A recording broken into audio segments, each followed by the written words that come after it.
Bismillahirrahmanirrahim. Assalamualaikum warahmatullahi wabarakatuh. Waalaikumsalam warahmatullahi wabarakatuh. Waalaikumsalam warahmatullahi Teman-teman wabarakatuh. semuanya, CGP Angkatan 3 Kabupaten Sleman, kelompok 72B. Perkenalkan saya Ansari, CGP dari SD Budi Widya 2 Panjen. Teman-teman, perkenalkan ini saya ada program sekolah. Ya, jadi program sekolah ini namanya Jenis Hour. Kegiatan Jenis Hour ini pelaksanaannya sama seperti jam pelajaran yang lainnya. Artinya kegiatan ini termasuk kegiatan intrakurikuler. Nah, sebelum kita membahas tentang Jenis Hour, sedikit pengantar bahwa salah satu kegiatan ini adalah kegiatan yang tujuannya adalah bagaimana memberdayakan murid sehingga mereka dapat tereksplorasi sesuai dengan kodratnya, sesuai dengan keinginannya, dan semoga ini juga merupakan salah satu kegiatan yang menunjukkan merdeka belajar. Oke. Nama program ini adalah Jenis Hour. Kemudian Jenis Hour itu salah satu program sekolah yang diterapkan dalam pembelajaran. Salah satu tujuannya adalah untuk menggali potensi anak melalui passion dan rasa penasaran dari dalam dirinya.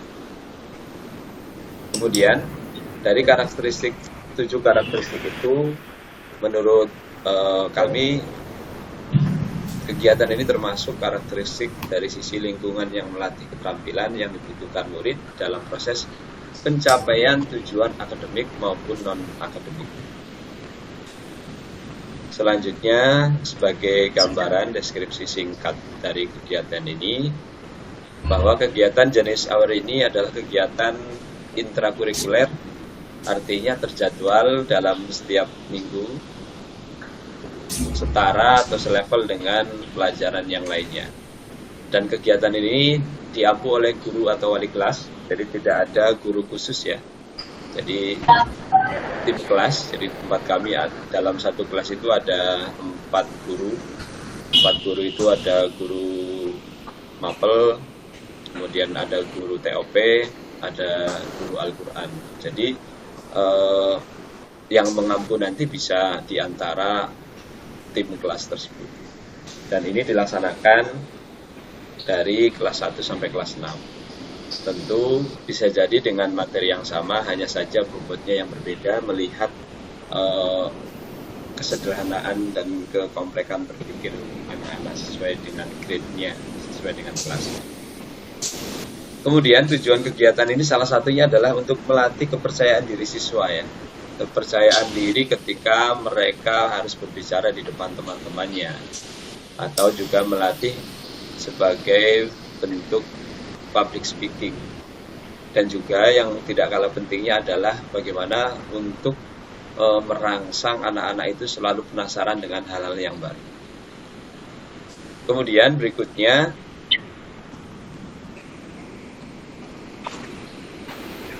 bagaimana program ini dijalankan? Program ini adalah program reguler ya, sebagai intrakurikuler yang terjadwal dengan pelaksanaan 1 minggu sekali dan diampu oleh guru kelas atau wali kelas masing-masing, serta di akhir semester ada unjuk karya atau presentasi tentang karya yang telah dihasilkan. Lalu bagaimana diagram Y-nya atau suara voice atau kepemilikan atau pilihannya? Yang pertama berkaitan dengan suara atau voice-nya, bahwa anak menyampaikan alasan mengapa memilih topik tersebut. Kemudian otomatis bagi anak kelas 1 atau kelas 2, mereka mungkin belum bisa ya berpikir menentukan sendiri apa yang akan mereka pilih. Ini biasanya melibatkan orang tua dan guru sebagai katakanlah pembimbing akademisnya atau guru sebagai wali kelasnya. Jadi di situ ada diskusi, mungkin guru menanyakan kira-kira apa yang kamu sukai, kamu pengen menjelaskan apa, kamu pengen membicarakan apa. Ini keterlibatan guru dan orang tua sangat dominan di sini. Berbeda dengan kelas di atasnya ya, yang mungkin bisa lebih mandiri. Kemudian choice atau pilihan. Anak menentukan topik sesuai pilihannya. Jadi setelah diskusi, kemudian anak ini diberikan kesempatan untuk memilih yang mana yang akan dia presentasikan, yang akan dia pilih sebagai bentuk program Genius Hour ini. Kemudian sebelum presentasi anak sudah memilih dulu atau mencari dulu referensi yang akan disampaikan dari mana, apakah dari YouTube, dari buku, atau dari sumber-sumber yang lainnya. Yang terakhir adalah kepemilikan atau ownership. Anak diberi kebebasan untuk mempresentasikan hasil karya dan juga guru memposting ide siswa dengan seizin siswa tentunya.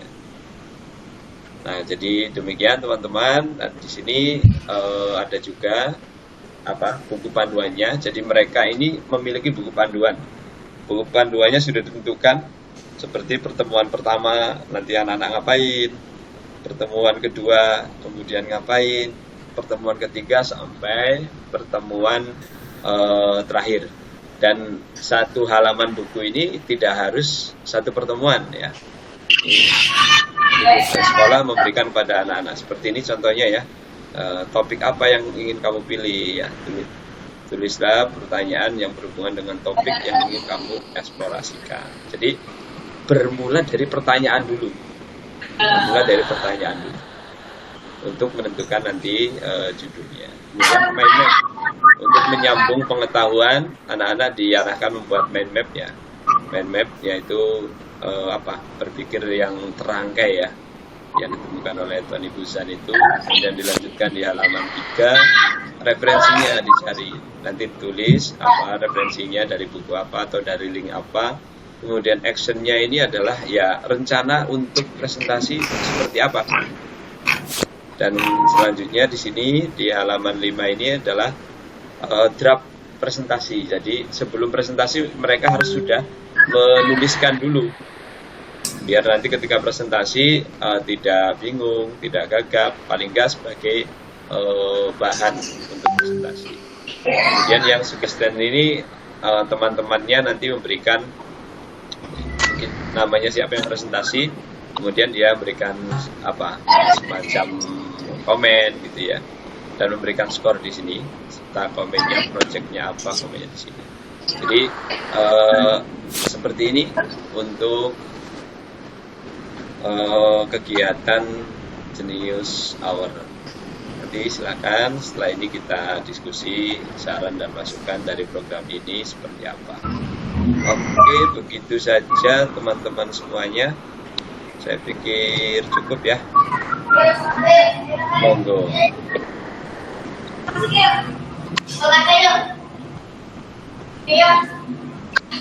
Monggo, dia yang memberikan saran dan masukan untuk program yang tadi sudah saya sampaikan.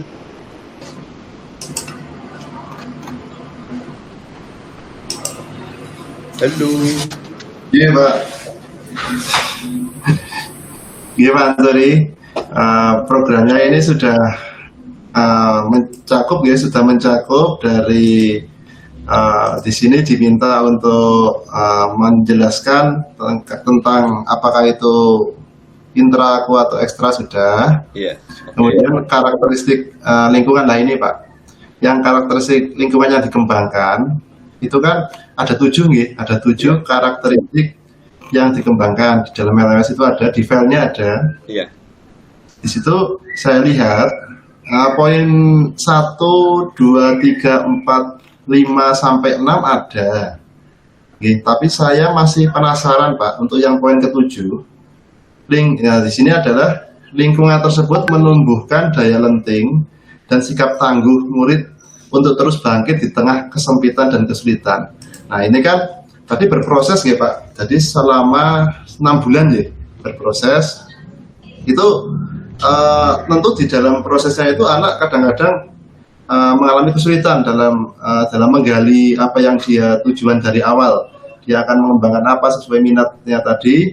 Nah, di tengah-tengah kok ada kesulitan. Nah ini gimana Pak untuk yang di tengah kok tiba-tiba ada kesulitan, nanti pembinaannya seperti apa atau dukungannya seperti apa dari pihak penyelenggara program ini? Ya. Itu Pak. Ya, terima kasih Pak Daru ya. Jadi program ini sekali lagi seperti program pembelajaran biasa, cuman memang di tahap-tahapnya berbeda-beda ya.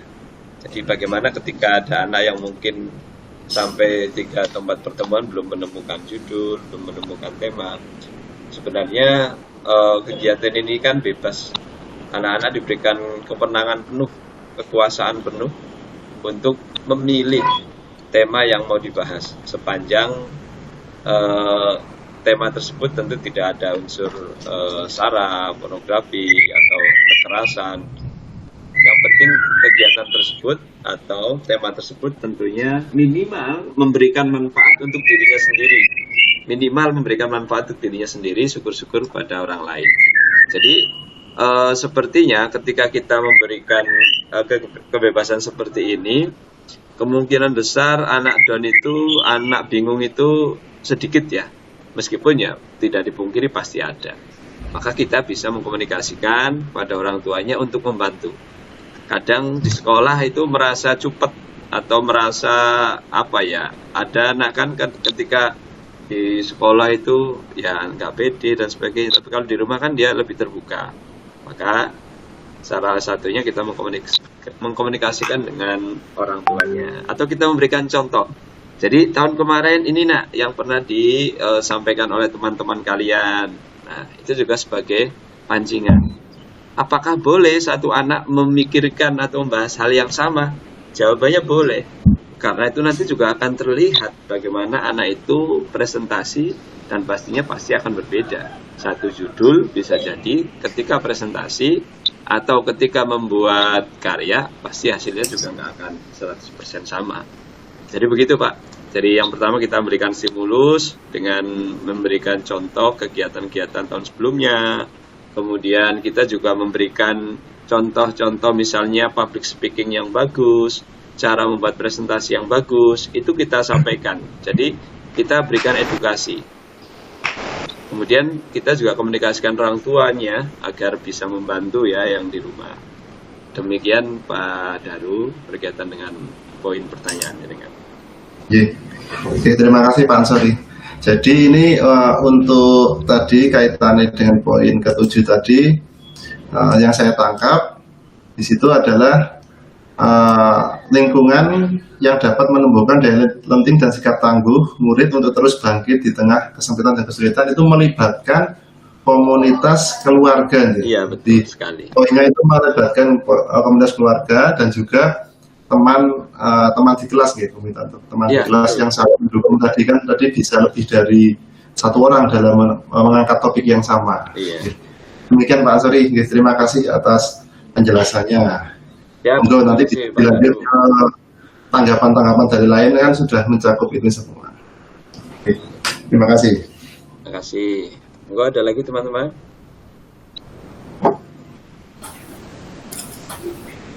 Oh bagus. Saya Pak. Monggo Bu Haryati. Oke, terima kasih atas waktunya. Saya itu programnya bagus ya, karena melatih anak untuk istilahnya mencari tahu, kemudian mempresentasikan hasil yang dari ingin tahu, kemudian dia mencari apa ya istilahnya, mencari pengetahuan itu sendiri, kemudian dibagikan kepada teman-temannya. Nah, yang jadi pertanyaan saya di sini, tadi kan dari 1 sampai kelas 6 ya Pak ya? Iya. Bayangan saya kalau yang kelas atas mungkin sudah bisa ya, mereka meneliti atau mencari informasi-informasi itu mandiri, mereka sudah bisa. Nah, yang kelas 1 itu pasti gurunya bekerja istilahnya memotivasi anaknya, apa istilahnya perlu tantangannya lebih ya di situ ya, dari memotivasi anaknya yang mudi, kemudian mendampingi dia dia ingin apa sih, kemudian dia akan gurunya pasti akan mendampingi. Apakah di situ peran orang tua itu juga diperbolehkan, misalnya orang tuanya membantu untuk membuat presentasinya itu, kemudian di situ apakah yang presentasi itu setiap anak harus tampil sendiri atau ada yang kelompokan seperti itu Pak? Iya. Karena yang terutama kelas 1 ya, kalau mandiri itu tadi masih kayaknya sulit nggih. Ya, itu aja sih, Pak. Ya, oke, siap Bu. Betul sekali. Jadi memang di awal juga saya sampaikan bahwa dari kelas 1 sampai 6 dengan nama program yang sama, tapi tentu berbeda lamanya waktu. Jadi kalau di kelas 1, 2, 3 itu bisa jadi tidak satu kali presentasi selama 1 semester ya. Ini seperti programnya Bu Tina kalau tidak salah. Jadi anak misalnya membawa barang yang disukai, kemudian langsung dipresentasikan, langsung diceritakan. Mungkin dari hal sederhana ya, menyebutkan nama barangnya, bentuknya apa, kemudian kalau beli harganya berapa, kemudian kalau nama film kira-kira kartun apa. Jadi seperti itu, tidak melalui tahapan-tahapan yang tadi saya share ya, itu ada 6 tahapan itu. Tentu ya kalau anak kelas 1 kan nggak sampai seperti itu. Jadi kelas 1 pada poinnya anak bisa menceritakan tentang sesuatu yang disukainya. Jadi bisa jadi anak kelas 1 itu sekali lagi 1 semester 3 kali.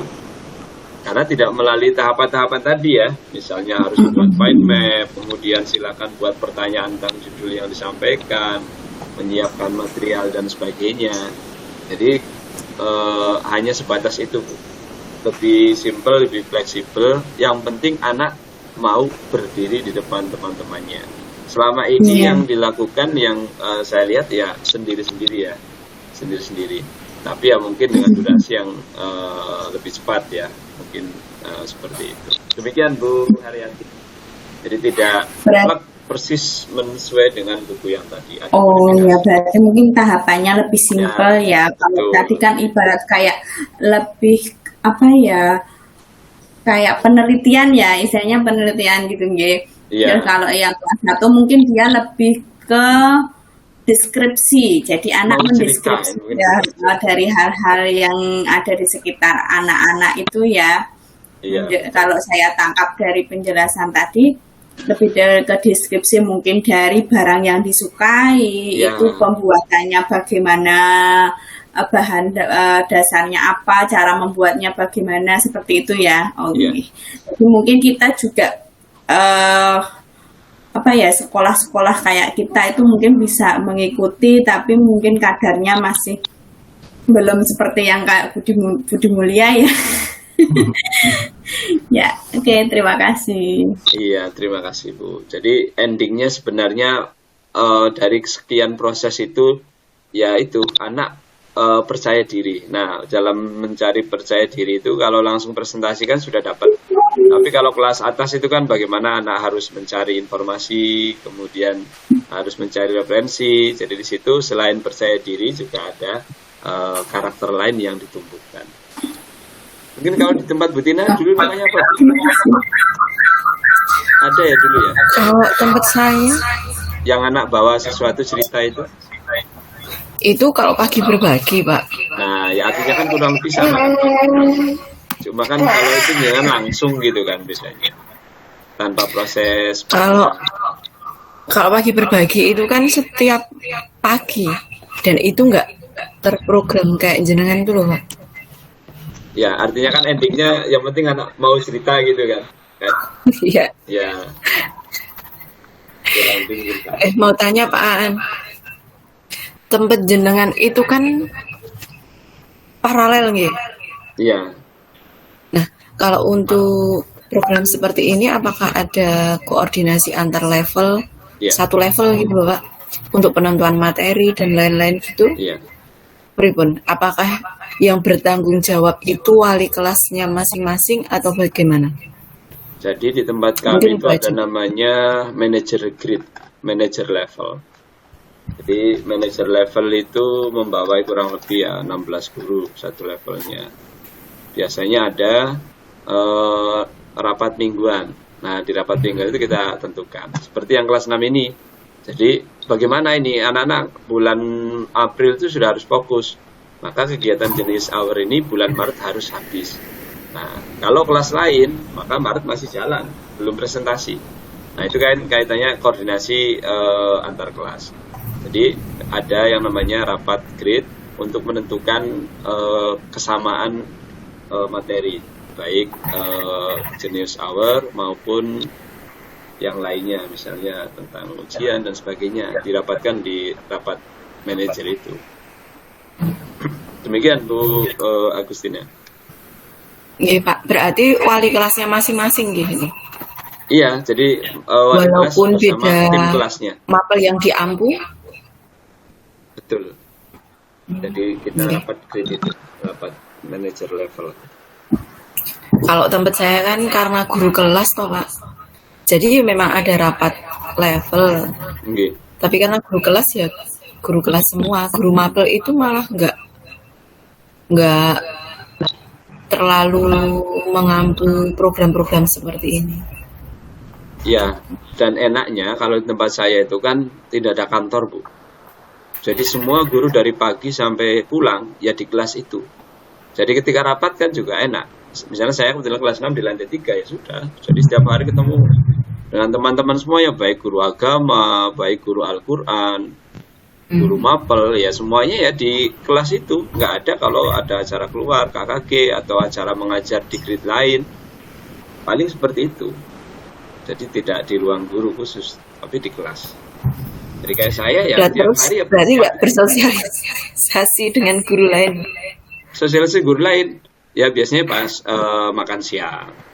Pas makan siang. Kalau di Mulia itu ada upacara nggak sih Pak? Untuk upacara jangan bilang-bilang Bu, nggak ada Bu. Oh. Ya ada kalau 17-an lah mungkin. Biasanya kan bareng ketemu seminggu sekali. Ya nggak ada Bu. Kita biasanya paling 1 bulan rapat semua guru ya di aula itu. Rapat semua guru 1 bulan sekali. Dan ada biasanya rapat antar manajer dengan kepala sekolah. Jadi kepala sekolah itu menyampaikannya hanya kepada manajer. Nanti dari manajer itu menyampaikan kepada teman-teman di levelnya. Seperti itu. Kalau untuk pendanaan Pak, itu setiap level mengajukan proposal kebutuhannya berapa atau dijatah berapa dari sekolah gitu biasanya? Mengajukan ada jatahnya. Seperti untuk apa, misalnya besok ada outing, itu sudah ada. Pokoknya outing sekian, silahkan digunakan semaksimal mungkin. Nah, seperti itu. Jadi bulan Maret besok kan outing. Minggu-minggu outing semua kelas 1 sampai 6 keluar semua. Tapi harinya dibagi Senin sampai Kamis mungkin kelas berapa. Pandemi gini masih ada outing Mbak? Masih ada. Kalau besok Kamis saya malah foto buku kenangan di landmark itu. Kemarin udah sih model foto buku kenangannya. Insya Allah bisa Bu sekarang. Bahkan kemarin Belum ya, ini outingnya berhenti ya selama pandemi. ini outing yang kedua setelah semester 1 kemarin kita sudah outing. Jadi semester 1 kelas 6 itu di apa itu? Di yang ada hewan-hewannya saya lupa, yang ada foto-fotonya itu loh Bu, apa? Bumi Merapi. Nah, Bumi Merapi, betul. Itu di Bumi Merapi semester 1 kemarin. Nah, Itu per level kan Pak menentukan kemananya? iya, per level, per grade. Per level, per grade. Jadi, nah bedanya prokesnya sekarang itu 1 kelas otomatis 1 bis. Kalau dulu kan 1 kelas 2 bis. 1 bis 2 kelas. Kalau dulu 2 kelas 1 bis, sekarang 1 kelas 1 bis. Kaitannya prokes. Tambah banyak biayanya berarti. Iya, jelas tambah banyak. Ya gimana lagi? Kan uang tua ya orang dikurangi SPP nih, ya. Ya. Seperti itu. Ada tak Pak Anu mungkin? Oh malah bahas gimana sih? Ada tambah lagi teman-teman? Oh ya Pak Aan, ini program ini Jenius Hour tadi sudah dilaksanakan sejak sebelum pandemi atau baru akhir-akhir ini saja? Ya. Jadi pelaksanaan Jenius Hour ini dari tahun pindah ke Ngempla itu 2018. Jadi memang baru dimulai 2018. Ya ini kan sebenarnya meniru dari program-program luar negeri ya. Jadi memang kalau saya lihat, saya searching di YouTube itu tak cari jenis hour, ya memang ada namanya jenis hour. Cuman kalau di Indonesia kan saya kurang tahu ya pasnya apa gitu ya. Dan ya alhamdulillah sudah berjalan berarti sekitar 4 tahun. Cuma bedanya kalau dulu itu kita semacam membuat stand ya. Jadi setiap anak yang presentasi bawa laptop, kemudian orang tua datang sambil menanyakan, ya, ini apa, programnya apa. Jadi mengundang orang tua. Atau kalau kelas bawah presentasi, ya orang tua diajak masuk ke kelasnya untuk presentasi. Karena sekarang pandemi ya sudah presentasinya hanya di kelas masing-masing. Dan program ini alhamdulillah sudah berjalan 4 tahun. Kalau saya menilai ya bagus lah. Jadi ada pelajaran yang memberikan kebebasan di anak ya untuk mengeksplorasi sesuatu. Demikian Bu Supriyati Ningsih. Iya Pak, sudah terjawab. Tadi saya belum bertanya ya tentang itu apa sebelum pandemi dan sesudah pandemi ya ada perbedaan dalam hal presentasi ya Pak ya. Karena ya keterlibatan orang tua. Jadi tidak mengundang orang tua. Oh ya Pak, kalau ini yang saya mau tanyakan, adakah program dari siswa itu yang sangat berkesan gitu di hati Pak Aan, yang kayaknya itu sampai sekarang itu diingat terus karena memang sangat menarik gitu? Iya. Diceritakan mungkin tolong. Kadang kalau saya melihat itu sepele ya, tapi bagi saya luar biasa ini anak. Luar biasa dari sisi usahanya itu kan, effortnya dia harus nyari ini. Bagi saya yang luar biasa secara persiapan adalah kemarin yang saya ceritakan itu adalah satu membuat layang-layang, yang kedua membuat membuat roket air ya, membuat roket air. Kalau roket air mungkin itu dibantu ya pembuatannya karena itu anak kelas 6 semuanya. Kalau yang layang-layang itu kelas 5. Yang layang-layang ini dia membuat bukan layang-layang cuma pendek persegi ya, tapi layang-layang yang atasannya ada, bawahnya ada, yang apa itu namanya kalau di Jogja saya kata Tingkat itu ya? Ya yang tingkat itu. Nah memang dia buat sendiri. Artinya kan tidak mungkin masih sedikit ya anak yang mampu mengasah bambu, kemudian resi bambu, nggak banyak menurut saya. Ya saya berbicara mungkin di tempat saya ya. Bagi saya itu luar biasa. Dia harus memotong bambu, kemudian harus menipiskan biar tidak terlalu berat. Itu yang pertama layang-layang. Yang kedua ya roket air. Dan ketika presentasi roket air tentu tidak di kelas ya, tapi di halaman sekolah, karena itu kan memang butuh area yang luas. Jadi itu yang menurut saya berkesan, membuat layang-layang, kemudian membuat roket air. Kalau yang kemarin itu ada juga yang membahas tentang Perang Dunia Kedua. Jadi dia menjelaskan siapa saja yang terlibat, sekutunya siapa. Nah, cuman kan dia hanya mengolah materi itu kan mungkin hanya di depan laptop ya, mengolah dari sana, dari sumber-sumber yang lain, dipresentasikan. Kalau yang layang-layang itu kan di samping dia harus menceritakan, dia harus membuat. Itu bagi saya yang sangat berkesan ya, itu layang-layang. Iya Pak. Ya bagus sekali karena bisa belajar dalam berbagai bidang ya Pak, yaitu keterampilan, IT juga pada saat presentasi. Ya, Insya Allah kalau besok mungkin kami dari SD yang lain bisa menirunya, tentu ya tidak belum sebagus Budi Mulya, tapi akan mengadopsi dengan disesuaikan. Terima kasih Pak Aan. Ya sama-sama Bu. Ya saya pikir masalahnya adalah di penjadwalan ya. Saya pikir nggak akan bisa semaunya, mungkin bahasa kasarannya kan. Kalau di tempat saya kan memang ya bisa semaunya, terserah sekolah kan. Keunggulannya sekolah swasta kan bisa mendesain pembelajaran sesuai dengan programnya masing-masing. Seperti setiap minggu itu ada jam membaca, kemudian ada jenis hour, ada yang lain-lain, itu kan menangnya di situ. Iya benar. Negeri kan nggak bisa. Harus sulit Pak, waktunya sudah kadang mepet untuk mengejar materi yang pokok saja. Terima kasih Pak Aan. tahu. Lagi mungkin Agus yang belum nggih. Monggo Pak Agus. Terima kasih. Mohon maaf Pak. Ini pengalaman Pak Ansori dari beberapa kegiatan Genius Hour, apa itu Genius Hour? Itu hasil karya anak itu rata-rata berupa apa Pak? Apa presentasi atau apa